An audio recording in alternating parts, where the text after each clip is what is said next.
Hello, back again with more Nier. Gotta finish all that other shit. Yeah. I haven't done this again for a while. There's always someone in the house making noise. And the microphone's too good. It picks up everything. It's terrible. So yeah, level 27. I still gotta do the DLC. Still gotta do the ending B. Still gotta do the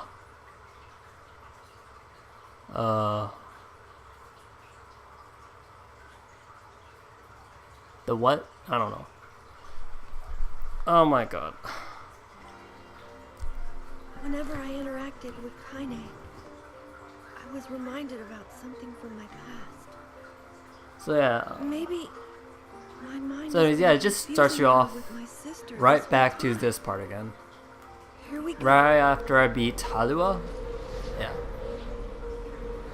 And Mia's like, hey, I'm gonna do magic shit. And so, hey.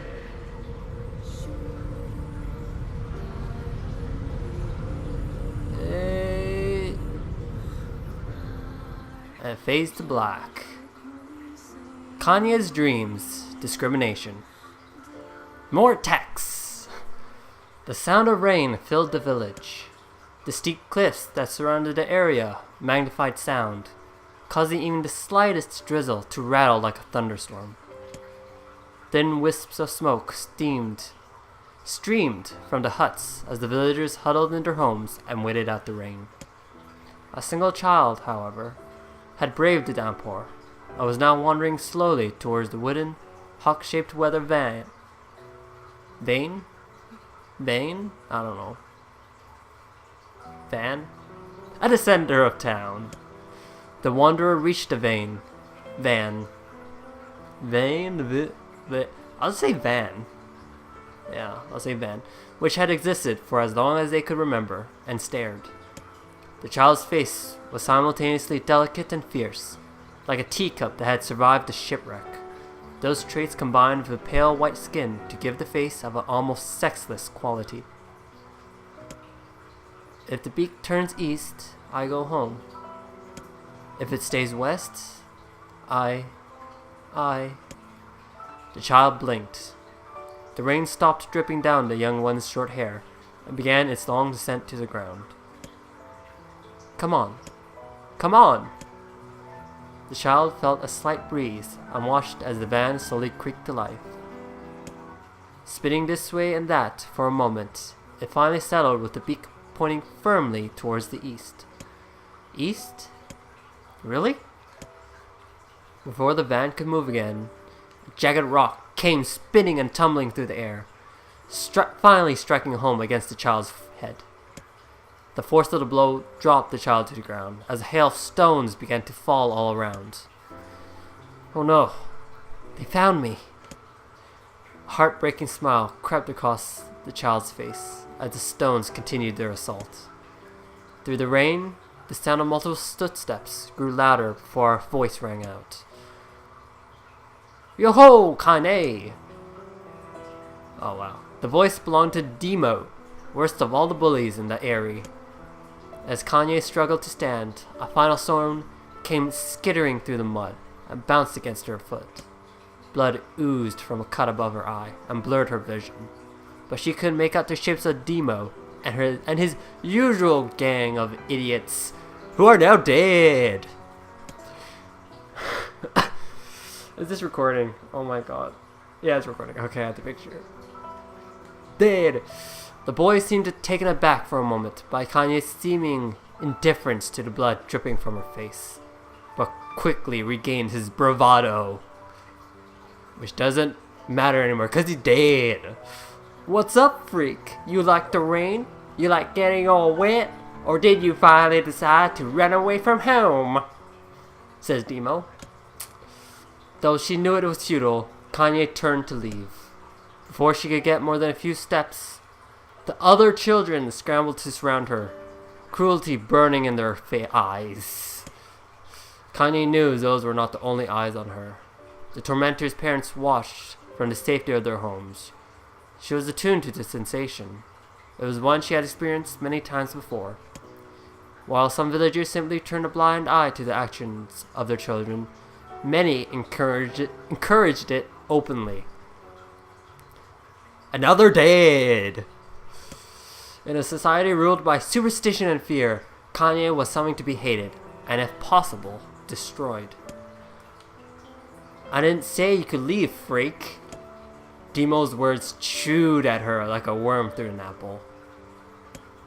He can't hurt me, she lied to herself. Be strong, be brave. He can't hurt me, he can't hurt me, he can't hurt. Oh look, the little freak is gonna cry. What's wrong? Are you sad that everyone hates you and wants you dead? Well, the joke's on you, 'cause you're dead, bitch.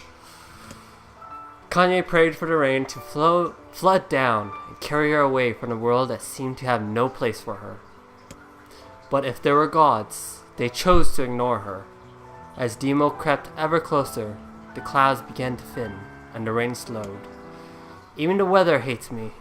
I'm useless, a failure. Wow. I wish Demo's rock had taken my head off. Kanye couldn't meet Demo's leering gaze. She lowered her eyes and stared at the muddy ground below. The bully moved forward until he was inches away. She could smell the scent of old meat on his breath. The boy grabbed Kanye's face with thick fingers and yanked her upwards. She tried to turn away, but he forced her gaze back. Wow. And jammed his thumb against her eyelid to pry it open. You're a freak. No, I'm not. Did you just say no? Dino grinned evilly. You don't say no to me. No one says no to me. He is secretly a rapist. Not even taking his attention from Kanye. He called to his cohorts. Come on, guys. Let's give the freak what she deserves.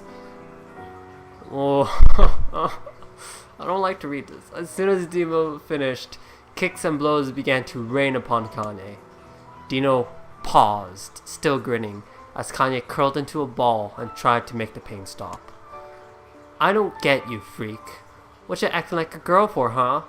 Everyone knows what you really are. What you really are. Kanye ignored the question, choosing instead to stare at the weather van. It continued to point east, as if supremely confident about the future it had chosen for her. Go home? Yeah, that's a funny joke for someone with dead parents and no home to go to. Freak! Chanted the children. Freak, freak, freak. Kanye closed her eyes and listened to the rain, waiting for the pain to start again. As the clutching hands of the village children closed around her, she bent her mind to the sound of rain. Let it become her world entire. The rain fell, but the pain never came. Only when the laughter of her tormentors turned to terrified cries did she dare open a single blood-caked eye. Oh wow. Kanye was shocked to see Demo sprawling on the ground, holding his head and screaming in pain. She could see blood welling from spaces between his fat, twisted fingers. Oh my god! He's crying! He's actually crying! Deprived of their leader, the other children glanced back and forth between themselves, as if waiting for someone to step forward and take charge. When no savior emerged, they began an uneasy shuffle away from Kanye. But the young girl was the least of their concerns. Instead, their attention was rampant on the ancient woman standing a few feet away. After struggling for a breath for a moment, "Hey, the music changed." She finally spoke in a voice thick with rage. "Hurts like a bitch, eh? Don't it?" I can't do an old grandma voice. Hurts like a... No, I can't. Hurts like a bitch, don't it? Now I suggest you scatter before I throw another one. And if any of you little bastards ever touch my Kanye again, I'll do far worse than throw a rock. You can count on that. The old woman crouched down and gently touched the hand Demo was using to cover the wound. Before he could think to protest, she ground her palm into the wound and twisted back and forth. "Ay! Ow!" he screamed, leaping to his feet. "Stop it! What are you doing? Ew! Oh, what's up? Okay. Quit whining! Quit whining! Ain't no one ever died from a scratch. You hit me with a rock, you stupid bitch! A big one! That thing could have killed me!" The old woman shrugged. Death is the best cure for stupid. Now that's the truth. Demo's face twisted with rage at her words. Locking his eyes at Kanye, he took a step backward and spat on the ground. "Get out! Leave this village! No one wants you here! Neither of you! Please!" Seeing the old woman grab another stone, Demo and his companions turned tail and ran. "'Cause they're little bitches!" As they fled, the old woman grabbed her side and barked a single laugh. "Ha! Ha! Look at the fat boy go! He's so fat, guess he's healthy enough to run for a fight." The woman's smile faded as she turned her attention to Kanye. Kneeling down, she removed her shawl and placed it around the young girl's shoulders, then produced a cloth from the folds of her dress and began blotting at the blood on her forehead. "Oh, Kanye," she said, "why didn't you fight back? You're stronger than that lot." The words of her grandmother stung Kanye, and she turned away. "Don't be nice to me," she said. "I don't deserve it. Nothing matters anymore," said Kanye. Her tears, held in check for so long, finally began to fall on the muddy ground below. "Everybody hates me. They think I cause bad things to happen. They think I'm a freak. I wish I was dead." "No, you're not dead." As Kanye's tears turned to sobs, she felt her grandmother's hands on her shoulders. Despite her advanced age and diminutive size, she was a woman of surprising strength, and Kanye found herself unable to turn away. "Don't talk like that, Kanye! It's a river wide and deep that flows within the realms of this world and the next, and it grants no mercy to any that attempt the crossing. You got a duty to fight until your very last breath. Understand?" The old woman tightened her grip and tried to still the tremor in her voice. "You know the pain of losing someone close to you, Kanye. You know because you survived it." As the words hit home, Kanye was struck by a force of love for the old woman. As a young child, she didn't even know her grandmother, but when her parents died, the woman quickly accepted her as her own. Grandma, as Kanye called her, was cunning, vulgar, and quick to violence, and their first few years together have not been easy. But with each year that passed, Kanye and her grandmother had grown closer. However, it was only now, sitting in the mud with tears and blood caking her face, that Kanye truly understood the depths of her affection. Here was a woman who had seen hard times, who had seen death, who had fought through all these things and somehow emerged on the other side. If anyone could understand Kanye's pain and loneliness, it was her. Do I make you sick, Grandma?" "Course not! Don't be an ass!" Kanye grew her grandmother's moth-eaten shawl around her and shuddered. "But my body, it's not normal. If it was normal, then Mom and Dad wouldn't—" "Hush!" interrupted Grandma. I'll not hear another word of this nonsense. You're my granddaughter, and I love you, and if folks have a problem with that, they could just go to hell." Well, speaking of hell, no. With that, the old woman reached out and placed a wreath of dried flowers in Kanye's hair. The skill it took to bend the flowers without breaking the stems, or losing a single petal, was remarkable, and the beauty of it made Kanye want to cry all over again. "Oh my gosh, these are Lunar Tears! Grandma, you made this for me?" Lunar Tears were legendary flowers, which apparently everybody can make and find. Most people could live their entire lives without ever seeing one, and yet her grandmother had somehow collected a dozen or more. Kanye reached up and touched the wreath as if she couldn't believe it was real. But where did you find these? Oh, you know, just stumbling on them one day while I was out doing the shopping. The old woman turned away as she was explaining, leading Kanye to suspect that the search had been much more difficult than she was letting on. Oh boy, the pain she took to construct the ornament, let alone track down the flowers used in its construction, made Kanye's heart break. She reached up and gently adjusted the wreath, admiring the way it felt between her fingers. Didn't quite turn out right, said her grandmother as she squinted at it. These old hands had trouble with the delicate work, but it sure looks good on a pretty girl like you. Kanye blushed and turned away. You think I'm pretty? Of course you are. What a fool thing to say. Thank you, Grandma. Her grandma smiled.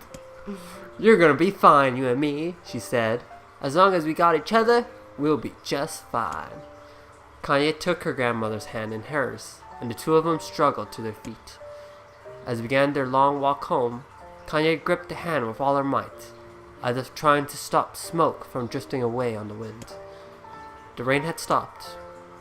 Kanye stood beneath the weather van, watching it spin in lazy circles, no longer caring about the direction it faced when it stopped. I don't need to escape. I have a home now. Grandma loves me, and that's enough, even if it's just us against the world. Kanye let her gaze drift up past the van and into the cloudy sky. The last faint hints of a rainbow was slowly fading. As she turned and headed home, the light scattered into a million particles and vanished, seemingly taken away on the breeze. Oh boy. Oh jeez. No, oh okay. In the distance, Kanye heard the steady sounds of an axe striking wood. The noise had purposeful quality to it, as if she was hearing a master woodsman go about his work. The firewood being produced, however, were as far from a work of art as it could be. Pieces of every shape and size were being flung about a barren yard with wild abandon. Anyone trying to stack such wood would probably die of frustration before the job was through. Stupid piece of shit axe! Kanye's grandmother flailed away with the axe, filled the air with both splinters of wood and words that would make the most hardened sailor blush. Grandma! Cried Kanye. What? Yelled the old woman, taking her eyes off the wood for a moment. Oh, it's you, Kanye. West, don't get too close or you might get your foot... or I might take your goddamn foot off by accident. Mistake, whatever. She brought the axe down on the piece of wood, sending chips flying in every direction. One spun past Kanye close enough for her to hear the whistle, at which point she decided to step back. Once she scuttled to a safe distance, she cupped her hands around her mouth and shouted, Grandma! Do you need help? I can get you water or lunch or a new axe or something. The axe, poised to strike another wobbly blow, paused in the midair. The old woman considered her granddaughter's offer for a moment, then smiled. Tell you what, since they're doing such a piss poor job with chopping, why don't you come over here and take over so I could go get some water? Shays have been restless lately, you know, and I don't want you running into one of them bastards. Relinquishing the axe, her grandmother picked up a long pole with wooden buckets on either end. Gathering water was by far the most difficult of the two jobs, but Kanye knew better than to complain. Once Grandma's mind was set, there was no changing it. Kanye did her best to help with chores, but Grandma took every task that required travel to the village. Though she had a long list of plausible excuses, Kanye knew the real reason. She didn't want her granddaughter to be taunted and harassed by the villagers. Once Kanye moved in, Grandma decided to take up residence a good distance from the area. Out of sight, out of mind seemed to be the best policy when it came to the villagers and her granddaughter. And rare were the days when any but the two of them could be found on the right. Were the days when any but two of them could be found on the rocky acre of land they called home. Kanya enjoyed the solitude, but harbored a secret resentment that her grandmother was forced to spend her golden years in such a place. After watching her grandmother leave, Kanya turned her attention to the task at hand. She had never chopped wood before in her life, and soon discovered why the old woman hated the chore. Swing after swing of the axe produced only a tiny crack in the wood, and when she finally managed to connect with a solid stroke, the tool embedded itself in the log and refused to budge. Frustrated, Kanye swung the axe around her head and threw it, log and all, across the yard. Damn it, damn it! Ah, crap! She suddenly understood the joy her grandmother felt in a good curse. Happier now, she picked up the axe and forced it from the wood and resumed chopping. She had a natural skill with a blade, but the task was challenging, and blisters soon began to form on her small pink hands. This is tough, and my logs are all weird shapes.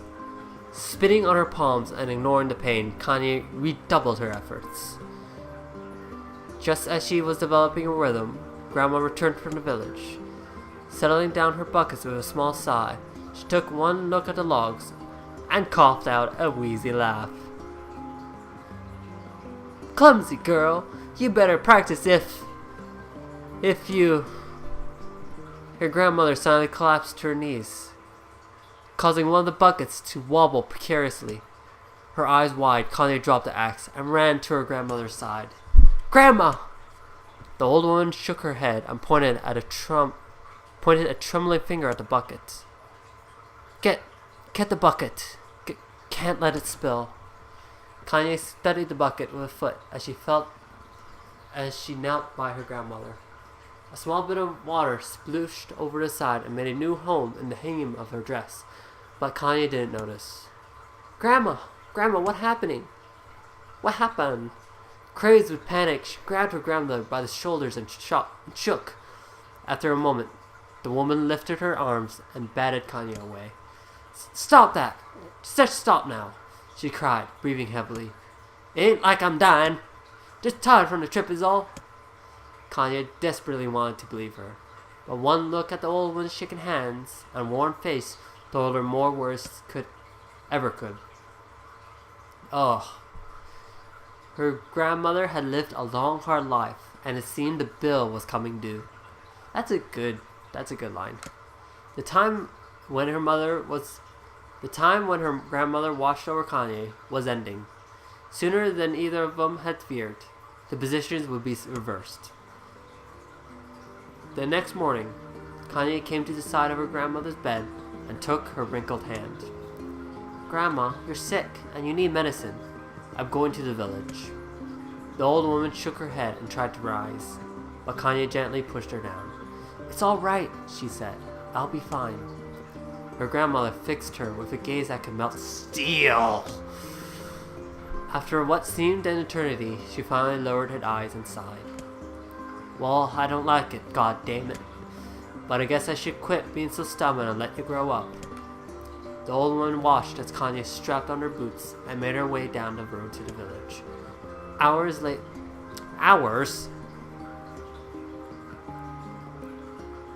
Okay. Hours later, as an unseen sun made its way across a dark and rainy sky, she was still watching. Kanye moved at a brisk pace, checking her pockets every few minutes to make sure the money